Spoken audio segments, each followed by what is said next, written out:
যদি আপনার মনে হয় যে দেয়ালে পিঠ ঠেকে গেছে, কেউ কিছু করতে পারছে না আপনার জন্য, আপনি পরিপূর্ণ ইয়াকিনের সাথে, দৃঢ় বিশ্বাসের সাথে এই 4টা আমল নিয়মিত করবেন। এবং আমি বহু মানুষকে পার্সোনালি এটার পরামর্শ দিয়েছি, ওনারা আমল করেছেন, আমল করে উপকৃত হয়েছেন। এরকম বহু মানুষ আছেন, বৃদ্ধ মানুষ, বাবা ক্যান্সারে আক্রান্ত হয়েছেন অনেক দেরিতে, আল্লাহ তাআলা অলৌকিকভাবে সাহায্য করেছেন।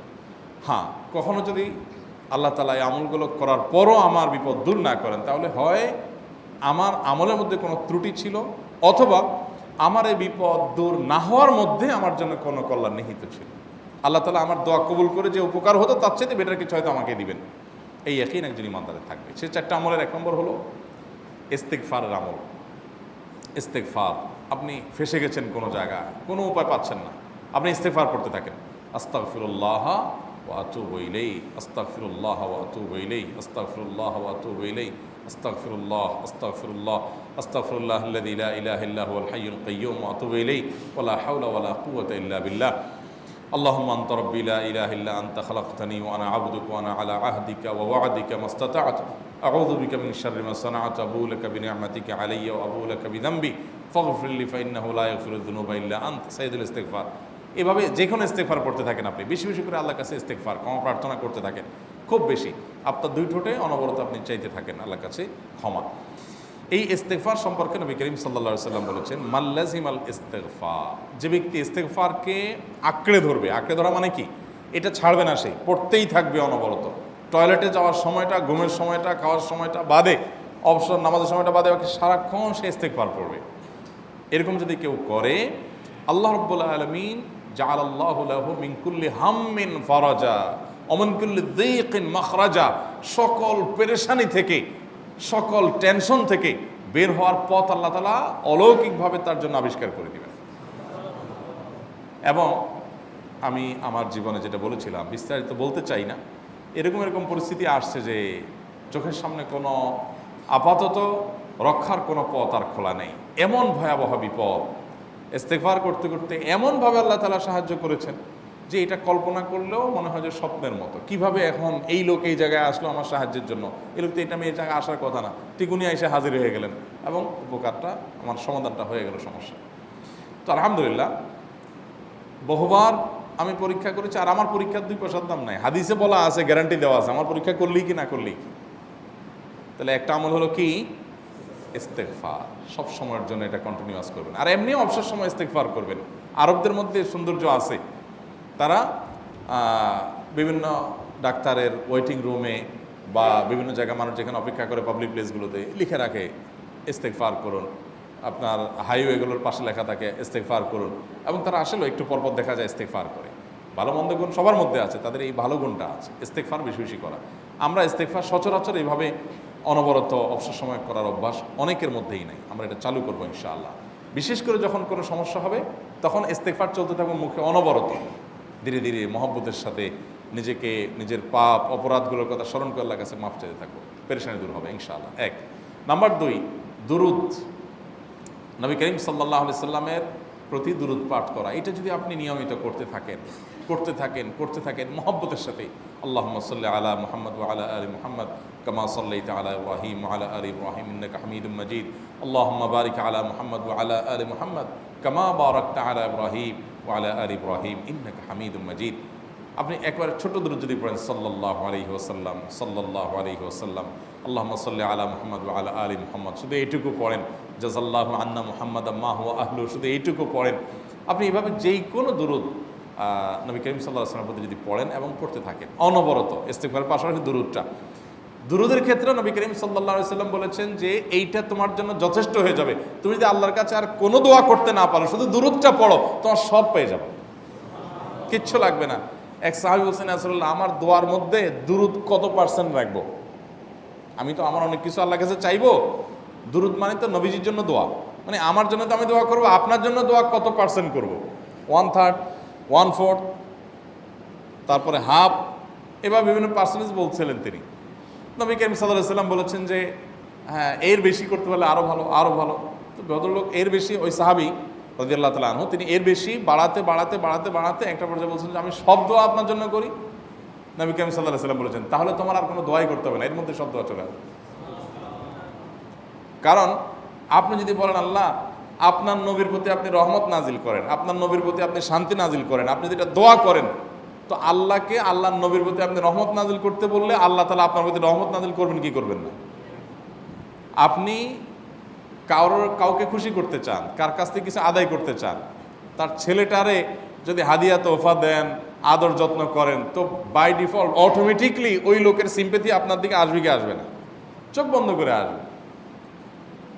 তো আল্লাহর নবীর জন্য যখন আপনি দোয়া করবেন তখন আল্লাহ তাআলা আপনার মধ্যে রহমত নাজিল করবেনই, এটা নবী সাল্লাল্লাহু আলাইহি ওয়াসাল্লামের ওয়াদা। যে কোনো পেরেশানি, তিনি আরো বলেছেন যদি কেউ দুরুদের আমল করে নিয়মিত, আল্লাহ রাব্বুল আলামিন তার সকল পেরেশানির জন্য যথেষ্ট করে দিবেন। এই আমলটাকে সবগুলো দূর করার জন্য যথেষ্ট হয়ে যাবে। এই দুরুদের আমলটা আমি দেখেছি সুবহানাল্লাহ গুলির মতো কাজ করে। আজকের ঘটনা, এক ভদ্রলোক সকালে একটা টেলিভিশন চ্যানেলে, বেসরকারি চ্যানেলে প্রোগ্রাম শেষ করে নামছিলাম লিফটে, তো উপস্থাপক উনি বলছিলেন যে ভাই মানে দুরুদের আমল পড়ে আমি কিছুদিন আগে একটা ইয়াতে মানে এমন একটা অবস্থা যে এইটা থেকে বের হওয়ার কোনো পথ আর নাই, শুরু করলাম দুরুদ অনবরত, এরপরে আল্লাহ তাআলা আমাকে এমনভাবে উদ্ধার করলেন আমি কল্পনা করতে পারিনি।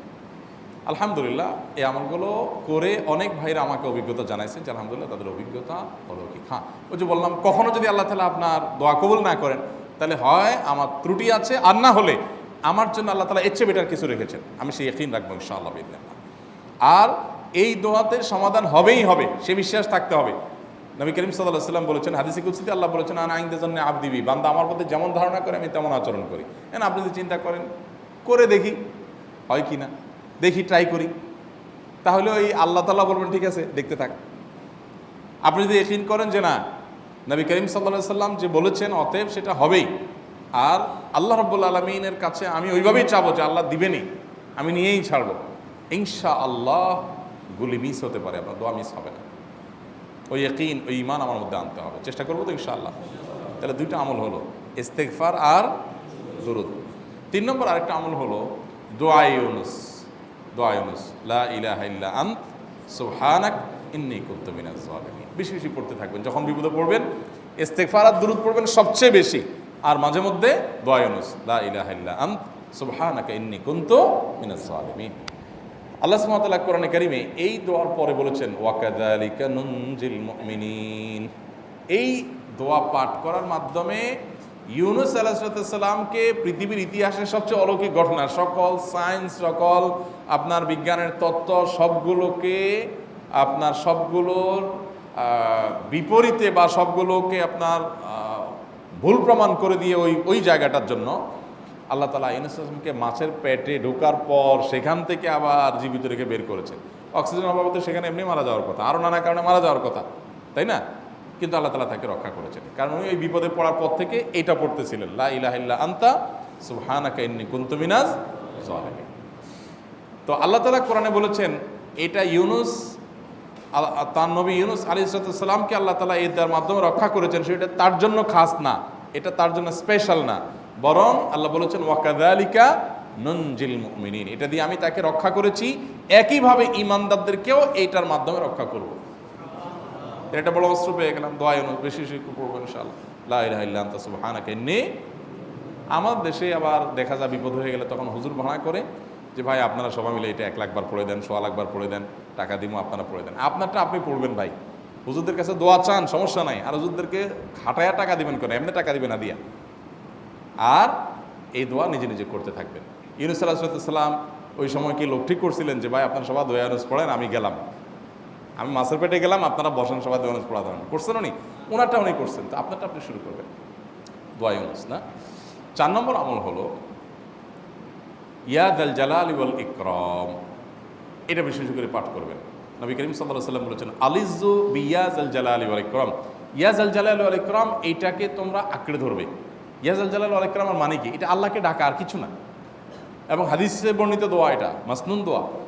ইয়া যাল জালালি ওয়াল ইকরাম মানে হে মহা ক্ষমতার অধিকারী, প্রতাপশালী এবং সম্মানের মালিক, এটা বলার মানে হলো আল্লাহর কাছে নিবেদন করা, যেহেতু আপনার প্রতাপ আছে, আপনার জালাল আছে, আপনার বড়ত্ব আছে, হে বড়ত্বের অধিকারী এবং হে সম্মানের অধিকারী, আপনার যেহেতু আল্লাহ তাআলা এটা, আপনার যদি এটা আছে, অতএব হে আল্লাহ আপনি আমাকে এটা দান করুন, আপনার সেখান থেকে আমার প্রতি রহম করুন, আপনার সেখান থেকে আমাকে, আপনার বড়ত্ব থেকে আমাকে আপনি হেফাজত করুন, আপনার একরাম থেকে আমাকে আপনি, তা দিয়ে আপনি আমাকে রহম করুন। তো সেই দোয়া আল্লাহ তাআলার কাছে নিবেদন করতে পারি, ইয়া যাল জালালি ওয়াল ইকরাম। এর পাশাপাশি তাহাজ্জুদের নামাজ এবং যে কোনো নফল নামাজ।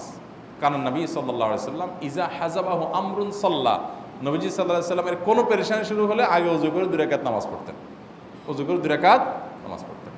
আমাদের যখন পেটে ব্যথা শুরু হয় আগে কার কথা মনে পড়ে? ডাক্তারের কথা মনে পড়ে।